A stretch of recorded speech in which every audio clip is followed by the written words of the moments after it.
Proteins proteins क्या है? वही बात है कि ये एक बायोकेमिकल कंपाउंड है, पॉलीमर ऑफ अमाइनो एसिड। बहुत सारे अमाइनो एसिड से मिलकर बना एक मॉलिक्यूल होता है जिसको हम प्रोटीन कहते हैं। कंपोजिशन इसकी क्या है? वन और मोर पॉलीपेप्टाइड, मतलब वन और मोर अमाइनो एसिड से मिलकर क्या करते हैं? वन और मोर पॉलीपेप्टाइड, एक या एक से ज़्यादा पॉलीपेप्टाइड मिलकर क्या करती है? प्रोटीन्स को बनाती है। स्ट्रक्चर के हवाले से अगर हम बात करें तो फोल्डेड फॉर्म में हमारे साथ ग्लोब्यूलर प्रोटीन होते हैं, फाइब्रस फॉर्म में भी हमारे साथ प्रोटीन्स होते हैं। फंक्शन के हवाले से अगर हम बात करें तो ये सेवरल बायोलॉजिकल फंक्शंस क्या करती है? परफॉर्म करती है। ऑलरेडी पार्ट वन में हमने इनके फंक्शंस को डिस्कस किया हुआ है। Importance and function of protein, proteins की इंपॉर्टेंस फंक्शंस के हवाले से अगर हम बात करें तो इसकी पहली फंक्शन ये है कि सेल स्ट्रक्चर, मतलब सेल के स्ट्रक्चर में बनाने, सेल का स्ट्रक्चर बनाने में भी प्रोटीन का एक बहुत ज़्यादा इंपॉर्टेंट रोल है। जैसे कि साइटोस्केलेटन, सेल का जो स्ट्रक्चर है, शेप है, उसको बनाने में प्रोटीन्स का इंपॉर्टेंट रोल है। जैसे कि माइक्रोफिलामेंट्स हो गए, माइक्रोट्यूब्यूल्स हो गए, ये हमारे साथ क्या है? ये मुख्तलिफ़ किस्म के हमारे साथ ऑर्गेनल्स होते हैं, या जो आप कह सकते हैं प्रोटीन्स होते हैं, अमाइनो एसिड्स होते हैं, जो कि क्या करती हैं? सेल के शेप को बनाने में या सेल के स्ट्रक्चर को बनाने में इंपॉर्टेंट रोल प्ले करती है। इसी तरह से contractile machinery of muscles, proteins जो है ये मसल की जो कंट्रैक्टाइल मशीनरी है उसमें भी इम्पॉर्टेंट रोल प्ले करती है। अभी स्टार्ट में ही मैंने आपको बताया था कि हमारे मसल्स में दो तरह के प्रोटीन्स होते हैं, एक्टिन और मायोसिन। ये एक्टिन मायोसिन प्रोटीन जो है ये क्या करती हैं? ये हमारे मसल को कंट्रैक्ट रिलैक्स होने में इम्पॉर्टेंट रोल प्ले करती है। इसी तरह से ऑक्सीजन को ट्रांसपोर्ट करने में जो हमारे सेल्स, हमारे बॉडी में काम करने वाले हैं, ठीक है, हीमोग्लोबिन। हीमोग्लोबिन इसकी नेचर क्या है? प्रोटीनीशियस नेचर है, ये प्रोटीन से बने हुए हैं, ठीक है, हीमोग्लोबिन। इसका काम क्या होता है? ऑक्सीजन को हार्ट से क्या करना, ऑक्सीजन को जो है हमारे बॉडी के पूरे टिश्यूज़ तक, ऑर्गेनेल्स तक पहुंचाना है, और वहां से कार्बन डाइऑक्साइड वेस्ट मटेरियल को लेकर बॉडी से बाहर निकालने में इसका इंपॉर्टेंट रोल होता है।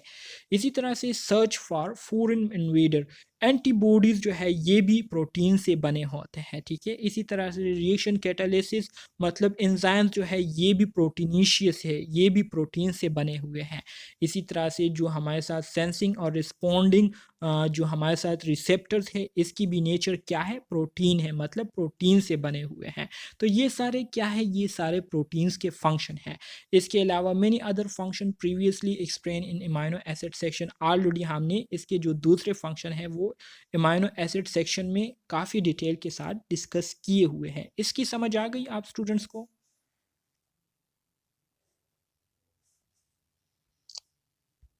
जी सर, जी सर। Very good. अब आ जाते हैं लेवल ऑफ प्रोटीन स्ट्रक्चर के बारे में बात करेंगे। तो सबसे पहले इम्पोर्टेंट आप लोगों के लिए ये है कि आपको पता हो कि हमारे पास कितने लेवल है प्रोटीन स्ट्रक्चर के? 4 लेवल है प्रोटीन स्ट्रक्चर के। एक primary structure, secondary structure, tertiary structure and quaternary structure. ये एक एमसीक्यूज एग्जाम में आ सकता है। प्राइमरी स्ट्रक्चर क्या है? ये हमारे साथ simplest level of protein structure होता है, जो कि सिंपल स्ट्रक्चर होता है, ठीक है। Primary structure is simply the sequence of amino acid in a polypeptide chain. Primary जो स्ट्रक्चर है तो इसमें सिंपली जो है अमाइनो एसिड एक ख़ास सीक्वेंस के साथ जो है इस तरह से अरेंज हुए होते हैं। बहुत सारे अमाइनो एसिड ने क्या की होती है? बॉन्डिंग की होती है। सिंपल सीक्वेंस जो है वन बाय वन एक दूसरे के पीछे बनाया होता है, और एक पॉलीपेप्टाइड जो है बनाया होता है। तो पॉलीपेप्टाइड अमाइनो एसिड्स, बहुत सारे अमाइनो एसिड जो है ये एक सीक्वेंस में क्या हुए होते हैं? अरेंज हुए होते हैं, पॉलीपेप्टाइड चेन बनाया होता है। तो इसको हम प्राइमरी स्ट्रक्चर कहते हैं। For example the hormone insulin has two polypeptide chain A and B, ठीक है। हमारे साथ जो हार्मोन इंसुलिन है तो इसमें दो पॉलीपेप्टाइड चेन होते हैं, पॉलीपेप्टाइड चेन ए और पॉलीपेप्टाइड चेन बी। तो एमसीक्यूज पॉइंट ऑफ व्यू से इंपॉर्टेंट है, आपसे पूछ सकते हैं कि which one of the following is example of primary structure. तो इंसुलिन हार्मोन जो है ये प्राइमरी स्ट्रक्चर की एक बेस्ट एग्जांपल है, सही है।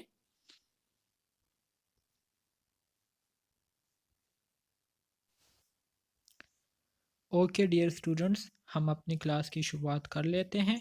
तो सेकेंडरी स्ट्रक्चर के हवाले से हम बात कर रहे थे। सेकेंडरी स्ट्रक्चर क्या है? The next level of protein structure is secondary structure, refer to the local folded structure that form within a polypeptide due to the interaction between the atom of the backbones. ठीक है, secondary structure जो है basically ये हमारे साथ primary structure के बनिस्बत थोड़ा सा एडवांस होता है। ठीक है, इसकी जो एडवांसमेंट होती है तो वो इस वजह से होती है कि हमारे साथ जो पॉलीपेप्टाइड चेन होते हैं ना, तो वो पॉलीपेप्टाइड चेन जो है एक दूसरे के साथ क्या कर लेते हैं, एक दूसरे के साथ वो इंटरेक्शन कर लेते हैं, एक दूसरे से इर्द गिर्द वो फोल्डेड फॉर्म में हो जाते हैं।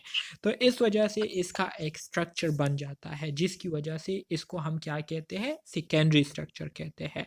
सो एमसीक्यूज पॉइंट ऑफ व्यू से आपने ये फोल्डेड वर्ड जो है याद रखना है कि सेकेंडरी स्ट्रक्चर में आपके पास जो अमाइनो एसिड जो पॉलीपेप्टाइड चेन होते हैं, तो पॉलीपेप्टाइड के अंदर जो है जो एलिमेंट्स होते हैं वो एक दूसरे के साथ बॉन्डिंग कर लेते हैं, जिसकी वजह से ये पॉलीपेप्टाइड एक दूसरे से फोल्ड हो जाते हैं। ठीक है, सो इस वजह से इसको हम सेकेंडरी स्ट्रक्चर कहते हैं। ठीक है, इसी तरह से the most common type of secondary structures are the alpha helix and beta pleated sheet. MCQs में ऐसे भी आ सकता है कि the structure in which alpha helix and beta pleated sheet are present is called what is called secondary structure of protein। तो ये दो टर्म भी आप लोगों ने हर लिहाज से याद रखते हैं कि सेकेंडरी स्ट्रक्चर में आपके पास अल्फा हेलिक्स और बीटा प्लेटेड शीट जो है ये क्या होते हैं, सेकेंडरी स्ट्रक्चर में पाए जाते हैं। So both structures are held in shape by hydrogen bonding. ये अल्फा हेलिक्स हेलिक्स से मुराद ये है कि इस तरह से स्प्रिंग लाइक स्ट्रक्चर में होते हैं। ठीक है, और बीटा प्लीटेड शीट से मुराद ये है कि ये इस तरह से शीट फॉर्म में मौजूद होते हैं। देखें, इस तरह से शीट फॉर्म में क्या होते हैं, ये मौजूद होते हैं। तो ये एक दूसरे के साथ क्या कर लेते हैं, बॉन्डिंग कर लेते हैं और ये एक दूसरे के इर्द गिर्द हो जाते हैं। तो इस वजह से इसको क्या कहते हैं, अल्फ़ा जो हेलिक्स फॉर्म में सर्कुलर फॉर्म में होते हैं तो वो अल्फ़ा हेलिक्स कहलाते हैं, और जो बिल्कुल फ्लैट फॉर्म में होते हैं उसको बीटा प्लेटेड शीट कहते हैं। तो ये क्या करते हैं, हाइड्रोजन बॉन्डिंग एक दूसरे के साथ कर लेते हैं और इसी तरह से इससे सेकेंडरी स्ट्रक्चर बन जाता है। ठीक है, which form between the carbonyl of one amino acid, एक अमाइनो एसिड का जो कार्बोनाइल ग्रुप है, ठीक है, और दूसरे अमाइनो एसिड का जो एच है, तो ये दोनों हाइड्रोजन और ऑक्सीजन जो है ये एक दूसरे के साथ बॉन्डिंग करके क्या करती है, सेकेंडरी स्ट्रक्चर को बना लेती है। यहाँ पर मैं आपको डायग्राम दिखा देता हूँ। ये आप लोग देख सकते हैं, ये अल्फा हेलिक्स स्ट्रक्चर जैसे कि मैंने आपको कहा कि स्प्रिंग लाइक स्ट्रक्चर होता है, ये वाला आप देख सकते हैं। ये आपके पास अल्फा हेलिक्स स्ट्रक्चर होता है। ठीक है, और ये आपके पास क्या है, beta pleated sheet, beta pleated sheet like structure है। तो ये दोनों क्या करते हैं, जो एक कार्बोनाइल है, कार्बोनाइल का जो ऑक्सीजन है ये क्या करता है, बॉन्डिंग करता है एमाइनो के हाइड्रोजन एटम के साथ। इस तरह से बॉन्डिंग करके क्या कर लेते हैं, इस तरह का स्ट्रक्चर बना लेते हैं। तो इस स्ट्रक्चर को हम क्या कहते हैं, सेकेंडरी स्ट्रक्चर कहते हैं। समझ आ गई? जी सर। अब मज़ीद आगे बढ़ते हैं टर्शियरी स्ट्रक्चर की तरफ। टर्शियरी स्ट्रक्चर क्या है? The overall three dimensional structure of polypeptide. Polypeptide का जो ओवरऑल 3D स्ट्रक्चर होता है, ठीक है, जो ओवरऑल 3D स्ट्रक्चर होता है उसको हम टर्शियरी स्ट्रक्चर कहते हैं। Tertiary structure is primarily due to interaction between the alkyl group of amino acid that make up the protein। ठीक है, अब टर्शियरी स्ट्रक्चर कैसे बनता है? टर्शियरी स्ट्रक्चर ऐसे बनता है कि हमारे साथ जो अमाइनो एसिड होता है, तो अमाइनो एसिड का जो अल्काइल ग्रुप होता है CH3, तो इसके साथ बॉन्डिंग बनना शुरू हो जाती है। ठीक है, और इसी तरह से एक 3 डायमेंशनल स्ट्रक्चर जो है वो बन जाता है, जिसको फिर हम क्या कहते हैं, टर्शियरी स्ट्रक्चर कहते हैं। सही है, सिंपल है। ये स्ट्रक्चर आप जी देख सकते हैं, ये आपके पास 3D स्ट्रक्चर है, किस चीज़ का, बीटा हेप्रेन वगैरह। अच्छा जी, ये 3D स्ट्रक्चर है, इसको 3D स्ट्रक्चर कहते हैं। अब आ जाते हैं क्वॉटरनरी प्रोटीन की तरफ, quaternary structure of protein. So many proteins are made up of single polypeptide chain and have only 3 level of structure. ठीक है, कहते हैं कि बहुत सारे प्रोटीन्स ऐसे होते हैं जो कि एक सिंगल पॉलीपेप्टाइड चेन से मिलकर बने होते हैं और उसका जो है 3 लेवल ऑफ स्ट्रक्चर होता है, मतलब टर्शियरी लेवल ऑफ स्ट्रक्चर होता है। इसके अलावा कुछ प्रोटीन्स ऐसे होते हैं जो कि बहुत सारे पॉलीपेप्टाइड चेन से मिलकर बनता है, ठीक है, जिसको हम सब यूनिट्स भी कहते हैं। When these sub units come together, जब ये सब यूनिट्स एक दूसरे के साथ कंबाइन होते हैं तो इससे हमारे साथ एक प्रोटीन बनता है और उस प्रोटीन के स्ट्रक्चर को हम क्या कहते हैं, क्वॉटरनरी स्ट्रक्चर ऑफ प्रोटीन्स कहते हैं। एग्जाम्पल के तौर पर हीमोग्लोबिन जो है इसका स्ट्रक्चर क्या है, क्वॉटरनरी है। डीएनए पॉलीमरेज का स्ट्रक्चर क्या है, क्वॉटरनरी है। राइबोसोम हो गए, एंटीबॉडीज हो गए और कुछ आयन चैनल, इनका स्ट्रक्चर क्या होता है, क्वॉटरनरी होता है। क्वॉटरनरी प्रोटीन से ये बने होते हैं। तो ये आपके पास 4 लेवल थे प्रोटीन के स्ट्रक्चर के, जो कि आप लोगों को समझ आ चुके होंगे। कोई कंफ्यूजन है इसमें? ये देख सकते हैं आपके पास, ये आपके पास प्राइमरी लेवल ऑफ स्ट्रक्चर है प्रोटीन का, ये सेकेंडरी लेवल ऑफ स्ट्रक्चर है प्रोटीन का, ये आपके पास टर्शियरी लेवल ऑफ स्ट्रक्चर है और ये आपके पास क्वॉटरनरी लेवल ऑफ स्ट्रक्चर है। किस चीज़ का, प्रोटीन्स का। मज़ीद आगे बढ़ेंगे, ways of classification of proteins, तो ये तो ऑलरेडी हम लोगों ने पढ़े हैं, यहाँ पर फिर थोड़ा सा रिवाइज करेंगे। प्रोटीन्स की जो है मंदरजा झेल बेसिस पर क्लासिफिकेशन हुई है, जिसमें पहले नंबर पर आपका स्ट्रक्चर के बेस पर प्रोटीन्स की क्लासिफिकेशन हुई है, फंक्शन के बेस पर, कंपोजिशन के बेस पर और सॉल्युबिलिटी के बेस पर।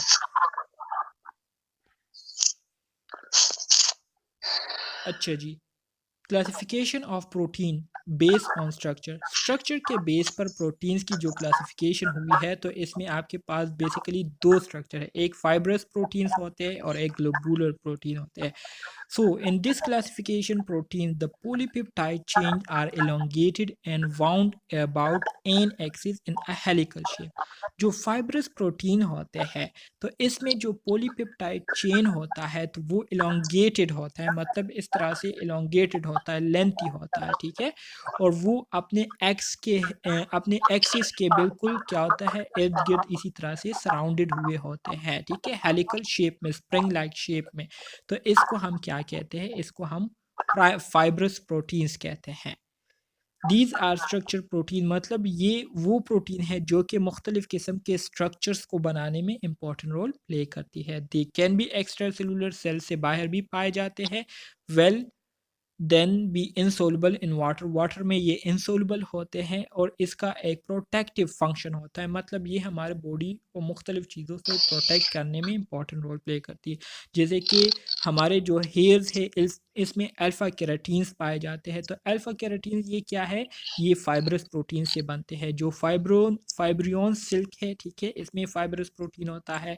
स्किन में जो इलास्टिन होते हैं ये हमारे साथ क्या है, फाइब्रस प्रोटीन है। और टेंडन में जो कोलेजन होते हैं ये क्या है, ये आपके पास फाइब्रस प्रोटीन्स है, ठीक है।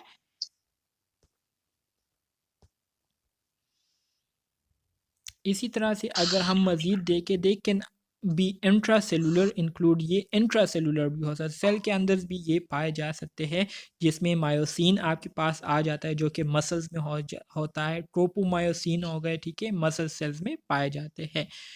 Careful note to be confuse fibrous and filamentary, ठीक है। इसी तरह से फाइब्रस और फिलामेंट्री जो है ये हमारे साथ क्या है, अलग अलग प्रोटीन किस्म है। Globular protein attach to each other, और इसी तरह से इन दोनों के साथ ग्लोब्यूलर प्रोटीन जो कि स्फेरिकल शेप में होता है ये अटैच होता है।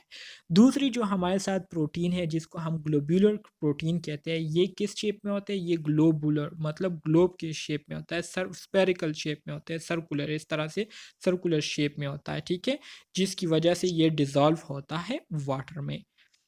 एमसीक्यूज पॉइंट ऑफ व्यू से ये इंपॉर्टेंट है, ग्लोब्यूलर प्रोटीन के अगर स्ट्रक्चर को देखें तो ये हमारे साथ क्या होता है, ये हमारे साथ स्फेरिकल होता है, मतलब सर्कुलर होता है।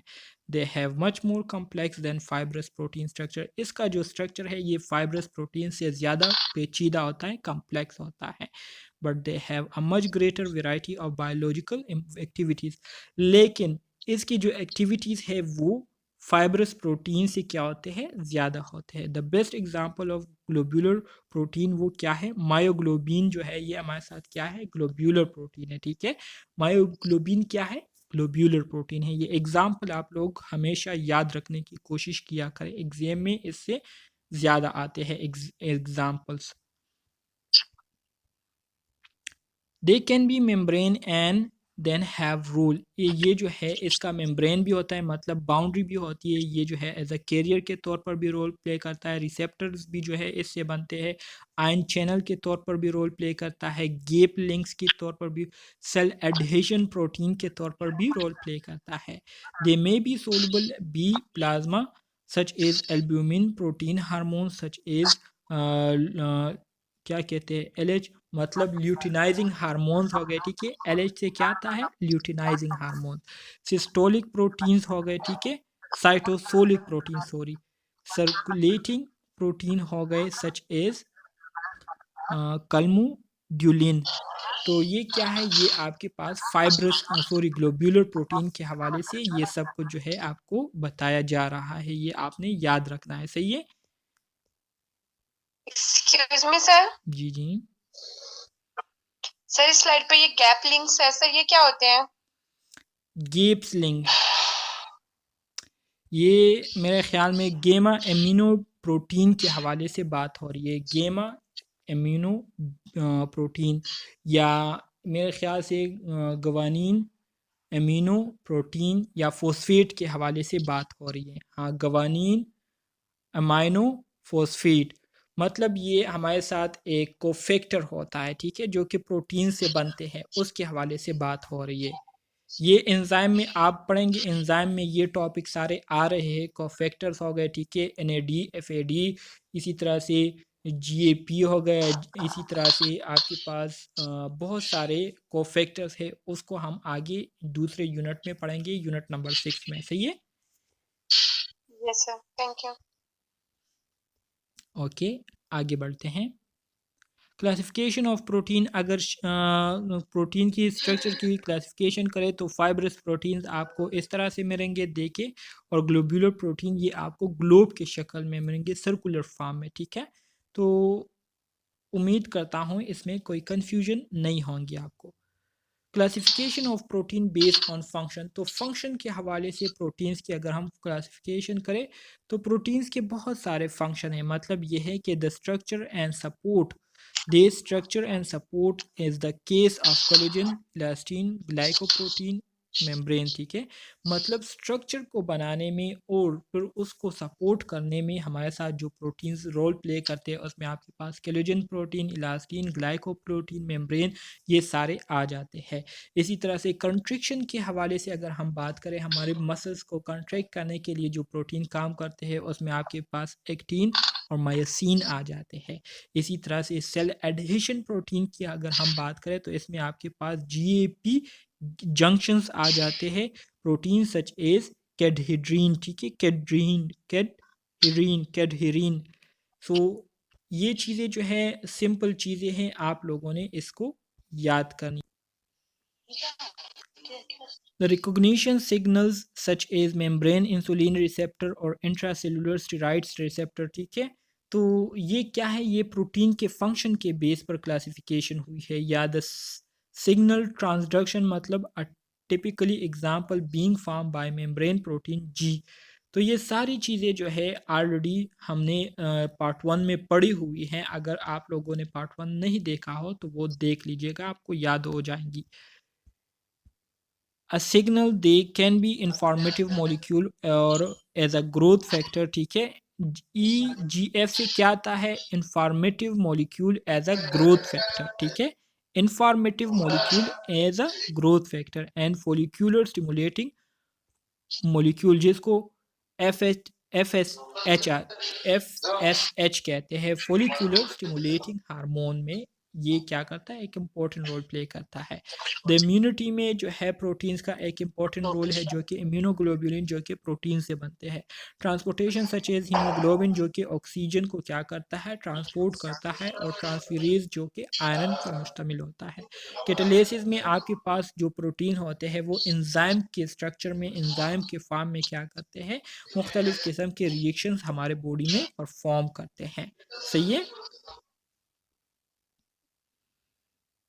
इसी तरह से बेस ऑन कंपोजिशन के हवाले से अगर हम बात करें तो प्रोटीन जो है base on structure fibrous protein, globular protein से बनते हैं। कंपोजिशन में सिंपल प्रोटीन जिसमें आपके पास एल्ब्यूमिन, ग्लोब्यूलिन, हिस्टोन और स्क्लेरोप्रोटीन आते हैं सिंपल प्रोटीन में, ठीक है। जबकि कंजुगेटेड प्रोटीन से मुराद ये है जो कि दो मुख्तलिफ चीज़ों के मिलाप से बनते हैं, जैसे कि फोस्फोप्रोटीन, मतलब ये फॉस्फेट और प्रोटीन के मिलाप से जो प्रोटीन बनते हैं उसको हम फोस्फोलिपिड कहते हैं। ग्लाइकोप्रोटीन कार्बोहाइड्रेट और प्रोटीन के मिलाप से जो प्रोटीन बनते हैं उसको हम ग्लाइकोप्रोटीन कहते हैं।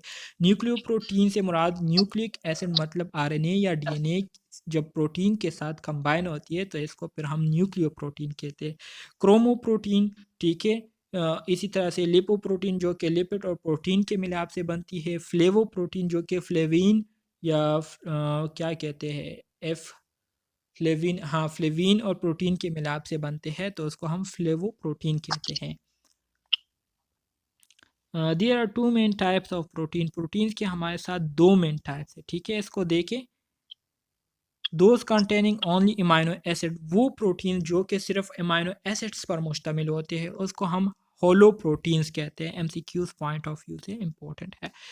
इसी तरह से वो amino acid those containing a protein moiety, वो अमाइनो एसिड जो कि प्रोटीन मोइटी पर मुश्तमिल हो, मतलब जिसे हम एपोप्रोटीन कहते हैं, या नॉन प्रोटीन पोर्शन पर मुश्तमिल हो, ठीक है, वो हमारे साथ क्या है, वो आपके पास हीमोप्रोटीन कहलाते हैं। नॉन प्रोटीन पोर्शन हो तो उसको non protein portion are haemoprotein, वो क्या है, हीमोप्रोटीन्स है। Both parts are link in various way, covalent bond, ionic, hydrogen और हाइड्रोफोबिक। इसी तरह से हमारे साथ जो होलो प्रोटीन, ठीक है, होलो प्रोटीन या जो नॉन प्रोटीन पोर्शन है, ये दोनों एक दूसरे के साथ मुख्तलिफ किस्म के बॉन्डिंग के ज़रिए क्या होते हैं, कंबाइन होते हैं। और वो बॉन्डिंग आपके पास कोवेलेंट बॉन्ड भी हो सकती है, आयोनिक भी हो सकती है, हाइड्रोजन भी हो सकती है और हाइड्रोफोबिक भी हो सकती है। So this non protein portion में भी अ ग्रुप, ये हमारे साथ एक ग्रुप भी हो सकता है, मतलब प्रोस्टेटिक ग्रुप भी हो सकता है। The emergence of new biological properties sitting, अच्छा जी, the element can be added to one or more metal cofactors। मेटेलोप्रोटीन मतलब जब प्रोटीन के साथ मेटल्स ऐड हो जाए तो उसको फिर हम मेटेलोप्रोटीन कहते हैं। Chromoprotein containing a pigment, chromoprotein जो है ये पिगमेंट पर मुश्तमिल होता है, ठीक है, मतलब मेलानिन जब प्रोटीन के साथ कंबाइन हो जाए तो इसको फिर हम क्रोमोप्रोटीन कहेंगे, ठीक है। इसी तरह से फोस्फोप्रोटीन जो है ये एक या एक से ज़्यादा इनऑर्गेनिक फॉस्फेट के प्रोटीन के साथ कम्बिनेशन से ये क्या होते हैं, फोस्फोप्रोटीन्स बनते हैं। इसी तरह से न्यूक्लियोप्रोटीन जो मैंने आपको बताया कि न्यूक्लिक एसिड के ऐड होने से बनते हैं, और लिपोप्रोटीन लिपिड के प्रोटीन के साथ ऐड होने से क्या होते हैं, बनते हैं। तो ये सिंपल चीज़ें हैं, इसमें जो है कन्फ्यूजन वाली कोई बात नहीं है, इंशाल्लाह आप लोग इसको समझ जाएंगे। सोलबिलिटी के बेस पर अगर प्रोटीन की क्लासिफिकेशन की बात करें तो दो कैटेगरीज है, एक हमारे साथ फाइब्रस है, एक ग्लोब्यूलर है। जो फाइब्रस प्रोटीन है ये वाटर में हल नहीं होते, ठीक है, फाइब्रस प्रोटीन्स पानी में हल नहीं होते, डिज़ोल्व नहीं होते। जबकि ग्लोब्यूलर प्रोटीन जो कि शेप में सर्कुलर होते हैं, स्फेरिकल होते हैं, ये पानी में क्या होते हैं, सोलुबल होते हैं। Globular protein are highly branch protein usually soluble in water, ठीक है, जिसमें आपके पास इंसुलिन, एल्ब्यूमिन, ये हमारे साथ कॉमन फाइब्रस प्रोटीन है, ठीक है, एल्ब्यूमिन हो गया, इंसुलिन हो गया, ये आपके पास कॉमन फाइब्रस प्रोटीन है। जबकि ग्लोब्यूलर प्रोटीन जो है ये हाइड्रोफिलिक अमाइनो एसिड होते हैं और पानी में हल होते हैं। It is because hydrophilic amino acid make hydrogen bond and other polar linkages with water molecule.